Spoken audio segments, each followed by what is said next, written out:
talked about kind of being sick and tired of playing the way you guys had at home up to that point after that Louisville game. You guys have gone on a nice run here. Have you kind of sensed that things have changed just overall since that game, or what's kind of been the story behind the story of that, I guess? I feel like we just didn't get too high or too low, and we're an older group, so a lot of us get the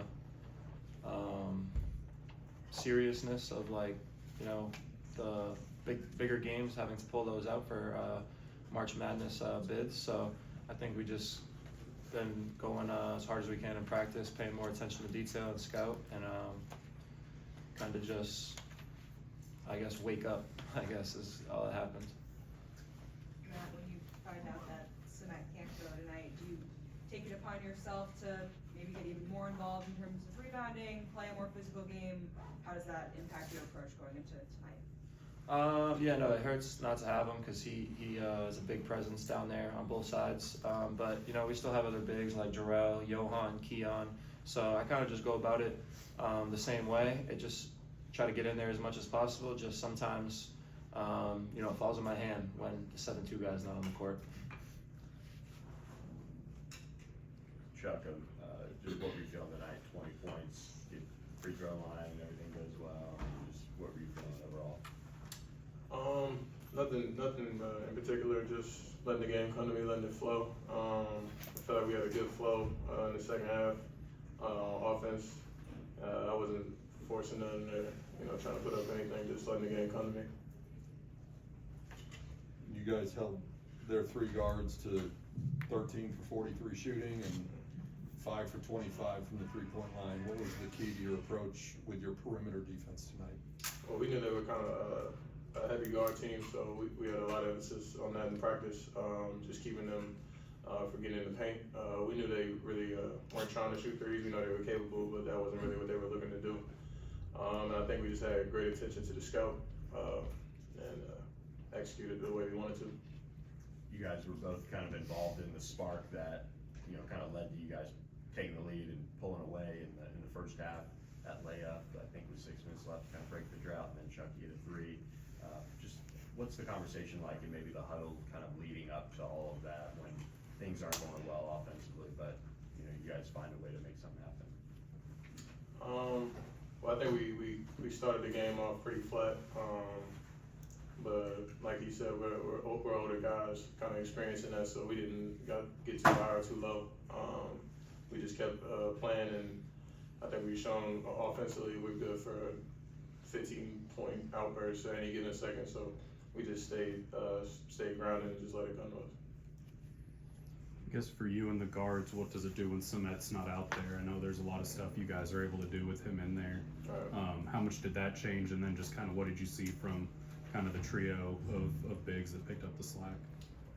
Sumet is definitely a big advantage being 7'2" and with his skill set. But him not being on the court, I think we look to play through Matt a little bit more in the post.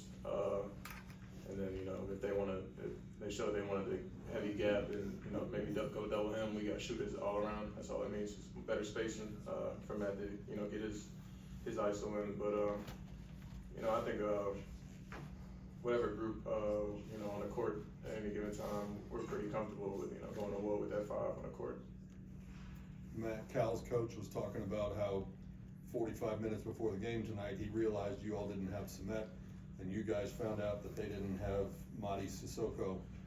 Did that change anything for you and the other front court guys in terms of how you wanted to attack on the offensive end or how you wanted to defend? I don't think so. I think we had the game plan regardless.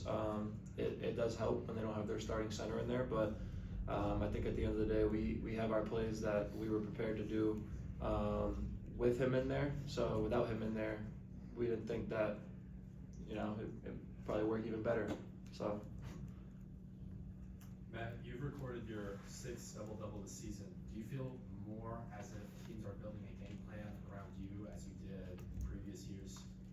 I think sometimes when we get the switch maybe on smaller guards, but I don't know. We got a lot of guys on our team. I think you can't really game plan for one guy. I mean, if you game plan for one guy, I think it's shown that anybody can anybody can go off. So I mean, if you want to focus all the attention on one or double on one, we got 3 guards that can go for 20 at any given night, and in spurts like that. And we got forwards that can, know the rotations and can dominate in the post at any given night. So I don't think other than maybe they don't want to force the switch, I don't think you can really do that with our team.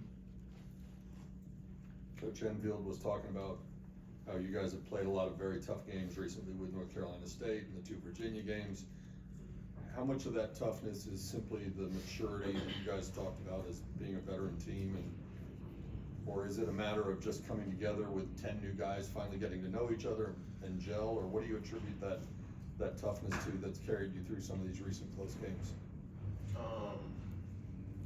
I just say that's just what comes with the conference, the ACC. Every game you gotta be ready. But I think we've grown through that stretch.